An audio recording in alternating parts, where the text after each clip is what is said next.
Thank you for plugging into this Family Life News podcast, streaming issues-driven, family-focused news.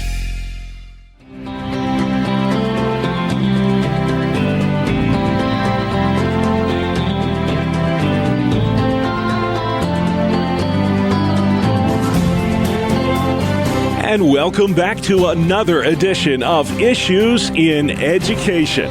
Mondays, during the Noon Report, we spotlight the issues making news in the classroom with Dr. Ralph Kerr at the Teaching and Learning Institute in beautiful Houghton, New York. Ralph, I guess I'm not correct on that. You're in beautiful, where is it? Hilton Head, South Carolina. Suffering for Christ, as we like to say. Welcome back to the program, Ralph. It's such an honor to get your expertise every week that we air this show. And there's a lot of places we want to go this week. We're going to begin today in Arizona. There was a school board member last week who said that Christians, she actually said this, Christians are dangerous.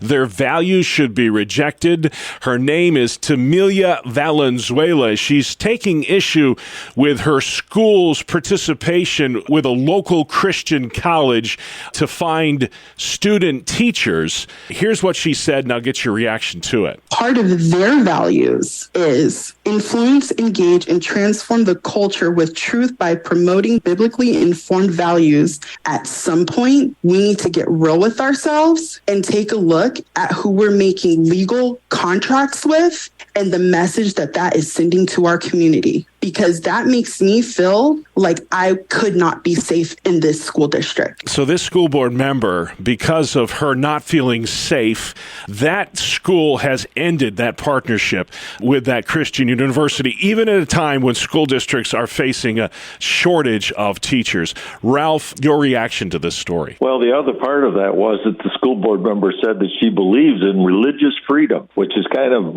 contrary to what she just said. This is just a tragedy. We've got school boards taking these positions. Not only do they not like the positions that the Arizona Christian University take, but to say that Christians in general and Christian values make people feel unsafe is just beyond any kind of reason that a normal person would have, it seems to me. Yeah, it used to be I may disagree with you, but now it's you're dangerous, and that's a noticeable difference in the language. This cancel culture that's out there now, I imagine it's why you are so adamant that Christians get involved in their local school districts. Yeah, that's absolutely true, Bob. There were enough board members on that board that agreed with that position that they did go ahead and cancel the contract with Arizona Christian University. And as you said, this is a great reason for people to consider running for their local school board because they have an opportunity to really hold up normal values, it would seem to me, and Christian values that I want to encourage people again at this time of year to consider running for their local school board. And all that information is on your website, Ralph. We'll give that at the end. Pennsylvania, we mentioned the teacher shortage problem. Pennsylvania wants to do something about that. They've proposed giving 17,500 students at 10 state-run universities yearly scholarships of about $1,500 if those students pursue careers in education. Is this an effective way to go about this teacher shortage problem? Well, I don't know if it's an effective way. It is a way, but here's my concern with this. You have to have a heart to be a teacher and to deal with the students that sit in front of you day after day. And I'm concerned that there are many people that get into teaching and only last a year or two and then say, this is not for me. Yeah. And so, to pay somebody to get that degree who probably is not going to last because they just don't have the heart for teaching seems to me to be, again, just a waste of money. Yeah, great point, Ralph. Well, hey, we've mentioned these a time or two. Satan clubs, they seem to be all the rage these days. I don't mean to laugh because it's not a laughing matter. But, we've talked about this on this program.